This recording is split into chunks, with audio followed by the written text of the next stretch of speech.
Желтоқсан оқиғасына не түрткі болды? Кеңес үкіметі көтерілісшілерге қарсы қандай жазалау шараларын қолданды? Желтоқсанда құрбан болған жастар кімдер? Қазақ жастарының негізсіз айыпталуы туралы коммунистік партияға ашық айтқан тұлғалар болды ма? Бүгінде желтоқсан оқиғасына қандай баға бере аламыз? Осы сұрақтарға жауап іздейік. Желтоқсан оқиғасына не түрткі болды? 1986 жылы 16 желтоқсанда Қазақстанды басқаруға өзге ұлт өкілі сайланды. Бұған наразы болған қазақ жастары 17 желтоқсан күні Алматыдағы орталық алаңға жиналып, әр республиканы өз көсемі басқарсын, ешбір ұлтқа артықшылық берілмесін деген талап қойып ұран көтерді. Жастардың ойында кеңес өкіметіне қарсы көтеріліс жасау болған жоқ еді. Олар тек орталық билікке қарусыз өз наразылықтарын білдірді.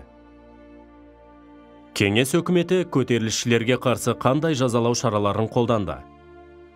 18 желтоқсан күні бейбіт шеруге шыққан көтерілісшілерді басуға Алматыға одақтың Ташкент, Уфа, Фрунзе, Новосібір, Тбилиси секілді басқа қалаларынан әскери күштер жеткізілді.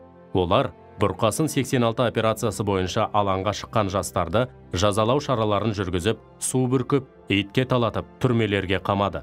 19 желтоқсан күні қазақ жастарына ұлтшыл, маскүнем, нашақор, бұзақы деген негізсіз айыптар тағылып, тергеу жүргізуді бастады.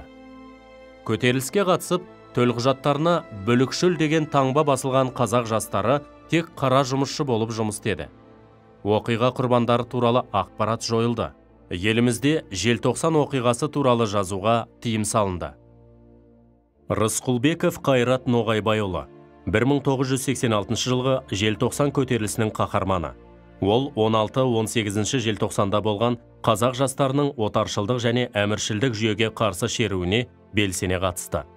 Көтеріліс қатыгездікпен жанышталғаннан кейін 1987 жылдың қаңтарында ішкі істер органының қызметкерлері Алматыда бір төбелеске қатысты деген желеумен Рысқұлбековті Мойынқұм ауданының орталығында тұратын нағашысының үйінде демалып жатқан жерінен ұстап әкетеді.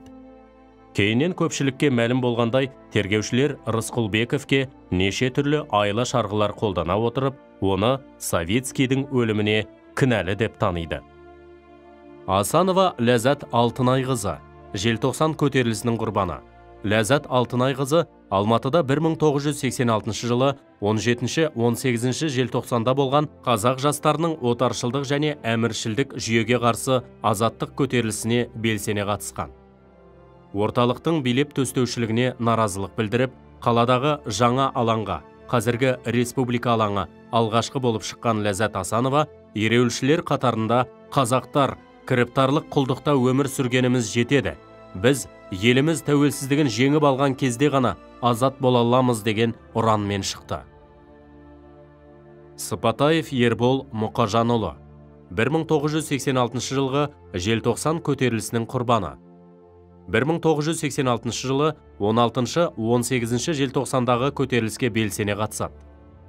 18 желтоқсан күні ауыр жараланып, ауруханаға түсіп, 23 желтоқсан күні қайтыс болады.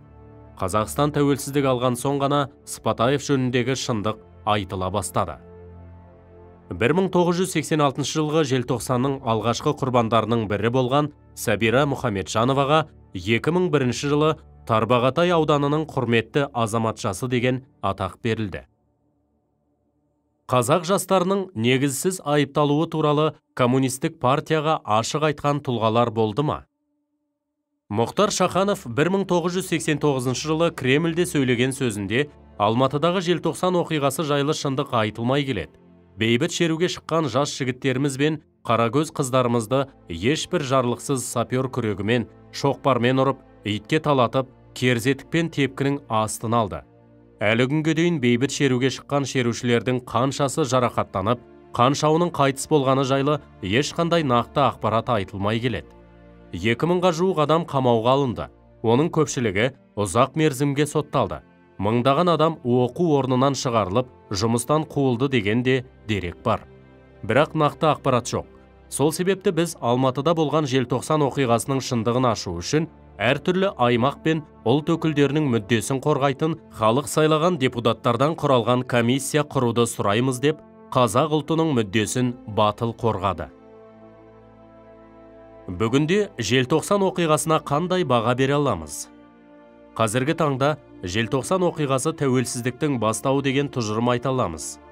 Себебі, тәуелсіздікке ұмтылған қазақ жастары кеңес өкіметіне қатысты ой пікірін ашық айтып, бейбіт шеруге шықты. Қорытындылай келе, желтоқсан оқиғасы қазақ жастарының тәуелсіздікке ұмтылуының жарқын көрінісі ретінде халық жадында мәңгілік қалды.